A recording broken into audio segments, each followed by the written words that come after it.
here are some random tips for fictional writing. If you're writing fiction, let me just give you some random tips. Number one, make sure the character talks the way, his age, whatever that may be. Make sure he talks his age. In other words, if he's 12 years old in the story, the protagonist or whoever, don't make him talk like a 30-year-old or a college professor. Another thing is when you have multiple characters, and you should have multiple characters, otherwise the story's not going to go very far. Just make sure they don't all talk the same way. Like for instance, give somebody, make dumb one character down to where he talks like a hillbilly. Leaves the G off, certain words instead of saying swinging, he would say swinging. And just give them, give each character their own type of dialect, their own type of speaking style. And like I said, keep the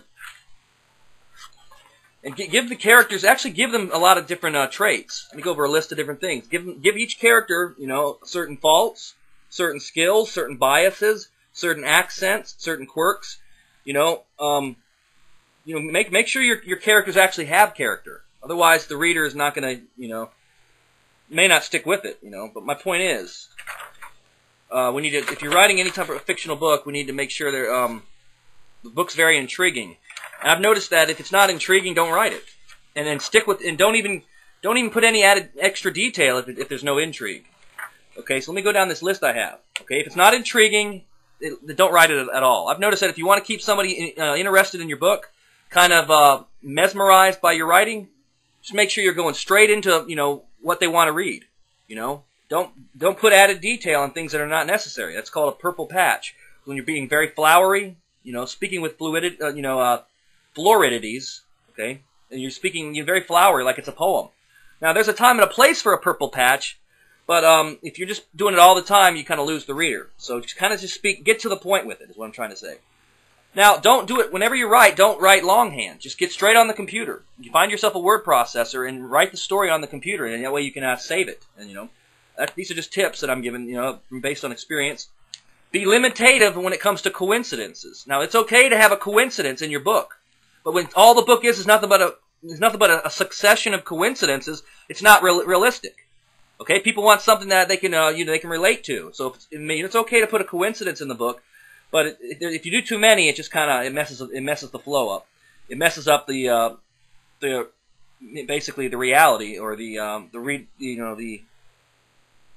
idea that this could really happen. Unless you're writing just a total bizarre, epic type, crazy fantastical fiction, and then that may be a different story. But for the most part, and when I write fiction, I'm writing basically in terms of what could happen, but it's all fictive. It's all fictional. So it's not that it couldn't happen, but my point is I just try to keep it as real and as realistic as possible. Okay, so let's go down the list. Okay, don't use characters that are just pure evil. Okay. And don't use characters that are just pure good all the time, because that's not reality. People are not going to believe it. They're not going to be interested in it. Okay, so you got to have kind of a balance. People that there may be a character that is pure evil. He's the bad guy, but there's just got to be it's got to be believable. Is what I'm trying to say. And when an idea emerges, write about it right away. Don't wait. Don't procrastinate. Don't wait and say, well, I'll write about that tonight. Write about it right away, even if you have to just jot it down on a notepad, and so you can take it home. Like, say you're in the middle of a restaurant or something. You're out to eat, or you're at church or whatever, and you come up with an idea for your writing. Write the idea down. Even if you have to do it like through shorthand, just write the idea down so that it's fresh on your mind. Because I've noticed that a lot of times you'll have an idea that's really fresh in your mind. It's really it just jumps out at you. Then next thing you know, you kind of dissipates. The idea just it kind of disappears or whatever. So it's good to write about things right away. Okay? Now here's another tip. If you have, now this is not just a gun. If you have something in the story, something of significance, make sure it's used. In other words, if you have a gun in your story, then that gun needs to at some point go off. Okay? So make sure everything in your story it has significance. Okay? To the story, to the that helps with the flow of the story. Okay, now limit adjectives. It's okay to use a few adjectives here and there, but if you're just going crazy with it, It makes it hard to read. Makes the flow. Just let me give you an example of overusing adjectives, being super erogatory with adjectives, like saying the malevolent, odious. Well,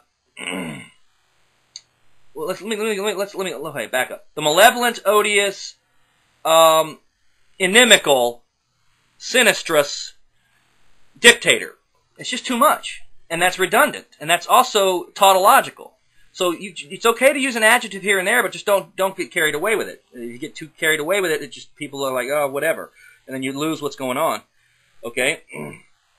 When in a so-called chase scene or a high-speed chase, or an action scene, whenever you're doing an action scene, just get straight to the point. It's okay to use one-word sentences. Like bang. Let them know. If there's gunfire. But it's not good to use a lot of real wordy, long-winded, like type of purple patches and stuff when you're in the action scenes. Just get straight to the point, straight to the it needs to be really punchy and really quick. Everything's just happening right away. So that's why you don't want to use a lot of real what's the word I'm looking for? Real just a lot of extra verbiage when it comes to getting through a chase scene or a high-speed action type scene. Okay, eliminate unneeded detail, and that's all throughout the book. I've noticed that when you write you're writing a story about something and you have all this excessive detail, it really makes the reader or the audience, depending on if the person's reading it aloud in a meeting or whatever, it really makes the person listening.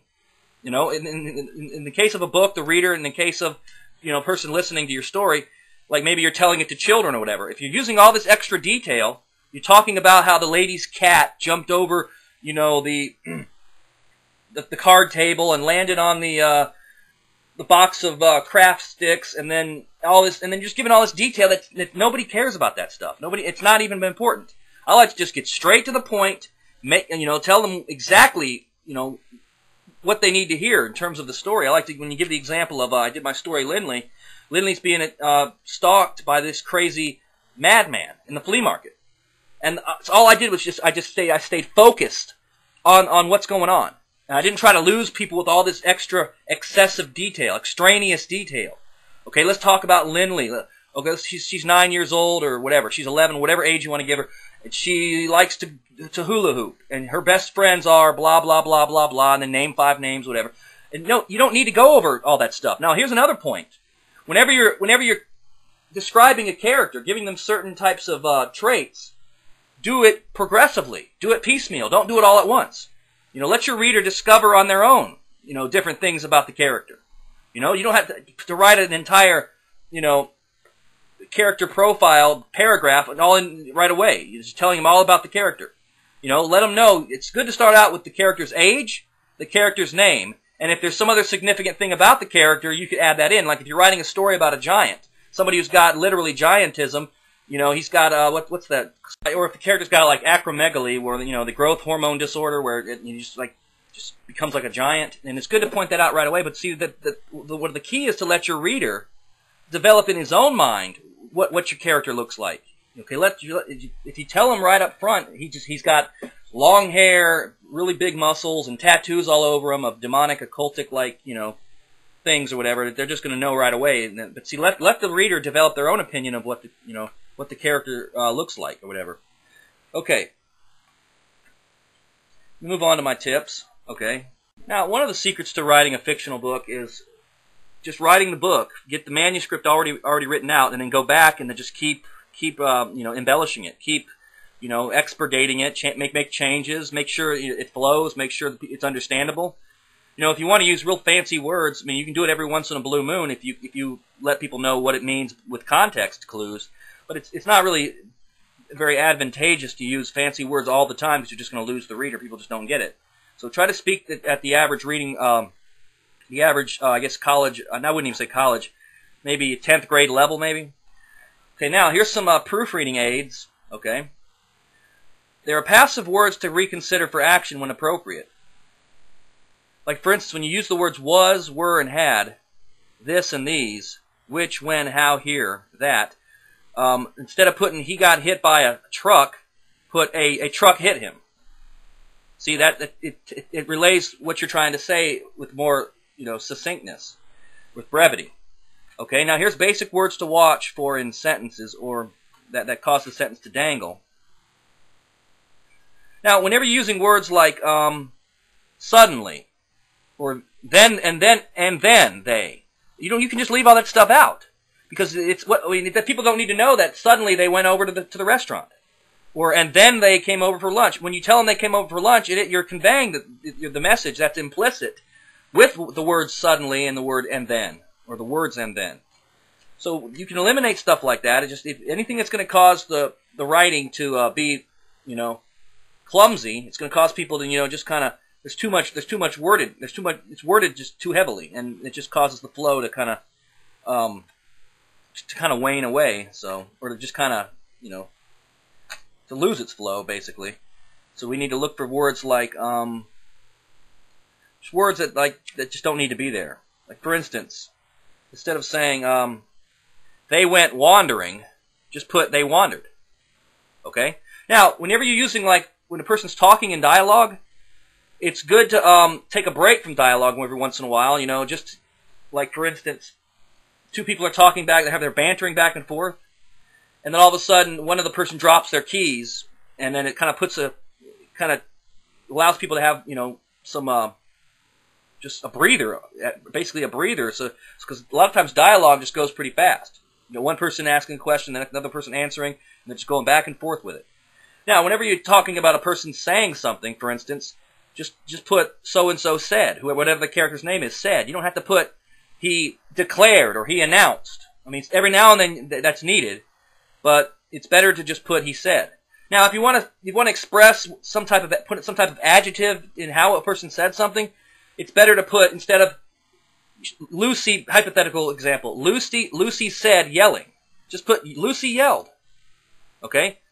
Stop it, Lucy yelled, instead of Lucy said yelling. I mean, anything you can do to kind of, make it more condensed is helpful. Now, it's good to show instead of telling. When you want to tell somebody something about a character in the story. Now, I haven't gotten into anything, whatever the story's about, that's on you. I'm just kind of giving you some pointers for, how to, get the story out to where, it's more readable.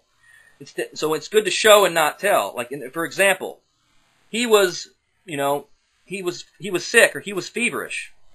Okay, instead of putting that, or he picked it up, or just put he vomited. That lets people know that the person was sick. Okay. Okay, another example. Let's see. Now it's okay. Now I'm going to close with this last tip. If you're writing a fictional story, there is a place for plot. Should be a plot. Every story should have a plot. There's no doubt. Okay. Now there's nothing wrong with subplots. Like, for instance, you have two different characters that are going to be that are conducive in getting the story out. You may have to switch from one character setting to the other. That would be the subplot. But see, if you have a lot of subplots, the person gets confused. They get confused real easily. You got 10 different characters, and each one of them's doing their own thing. Every time you read a chapter, it just goes from another character. It doesn't work. So there can be subplots. There's nothing wrong with that. I remember the story I did where the two characters were in their own little world doing their own little thing, and then they finally meet, and then from that point on, it went from plot to subplot, and then as soon as the characters met, the plot just basically became homogeneous. It just harmonized, and then it just from there there was just the plot. There was no subplot. So my point is, if you have too many plots, too many concurring or concurrent plots going on, it can confuse the reader. Now, the thing is, you want to make sure with whatever you're writing about, if it's a sleuth or if it's a whodunit, a kind of type of a mystery, psychological thriller, you got to give the listener or the reader, the audience, the readership, give them a reason to continue reading it. If it's something, make sure that there's something that you have to reveal, and they got to keep reading if they want to find out what that is. Make sure they're going to want to keep reading it. Okay. So that's what keeps a person interested in the book. Now, let me give you just a quick rundown on what makes a story, and this is biblical too. This is found in the Bible. Every story needs to start out in the Bible. I'm going to go over the biblical understanding of this as well. Every story needs to start out with a setup. Then there needs to be an upset, and then of course a reset. Okay.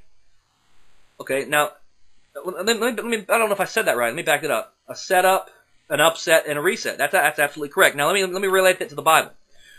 God created man in His own image. Garden of Eden, Adam and Eve. Now, because of sin, before sin, everything was fine. Everything was perfect. You know, paradise. It was paradise. You know, but then see, sin messed it up, and so the setup went from a setup to an upset, because sin came in and upset the whole thing. Now, Jesus Christ came and died for our sins to reset what Adam messed up by sin. So every story needs that. You have to start out with something, you know, and I'm not saying every story known to man or every movie has all these things. Like some of them are just documentaries and they're just boring and they just don't follow any of this. But every good story, I should say, every story that's going to keep a person, you know, interested and intrigued or whatever, needs to have this setup.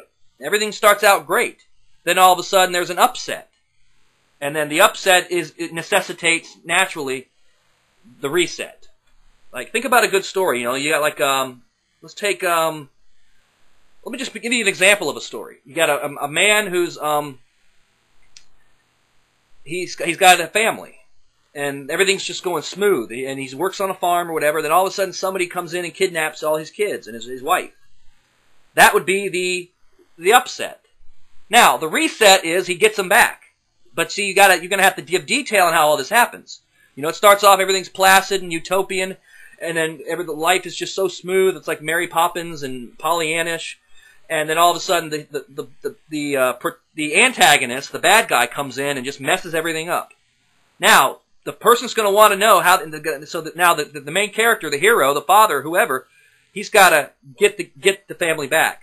So he's got to, you know, reset, you know, what happened. To go back to this nice idyllic family situation, or whatever. So my point is, the Bible basically covers that as well. I thought that was very interesting. Sin messed everything up, but Jesus Christ died for our sins, was buried and rose again, and then He reset the whole thing, and we have eternal life by trusting in what He did for us. So I just thought that was kind of an interesting way to look at, you know, basically all fictional stories. Think of all epic stories. You know, I could relate this with a lot of the classics out there. You know, you got the never-ending story. I did a whole sermon on that, and basically explaining how the whole point was Fantasia at one point was great, and then all of a sudden the nothing came in and was going to destroy it. But see, then you got the Savior, Atreyu, who came to solve the problem, and that's a good story. And like I said, all stories need these elements: a setup, a reset, and a setup, an upset, and a reset. Okay, you can write those down if you have a pencil and paper or whatever. My point is, I mean, these are just some personal tips. I got a lot more. I could probably do a series on this subject. But basically, my final tip to sum it all up is just listen. When you're writing a book, whether you're writing it on the computer or whatever, or maybe you're recording it onto some type of tape recorder or some CD recorder, whatever, make sure you're writing it just how you would word it. You tell it how it is, and don't worry about all the excessive detail. Okay, excessive detail, believe it or not, it may be impressive. You may get a lot of people to think you're smart. Look at all the work, but see, it doesn't even really work that way, because people don't know you might have spent 5 years writing that. You know, so my point is, it's not about trying to impress people. It's about getting the story out and getting them interested in it, and then you can write an entire book. So yes, I've written several fiction books. I mean, I've written over, if I were to go back and count, it'd probably be about 20 fictional books, and most of them are just manuscripts. You know, my 4 books that I got published are not fiction; they're books on theology. So anyway, I'm just giving you some pointers on writing fiction. Okay, that's all I have, and we're off. Thank you.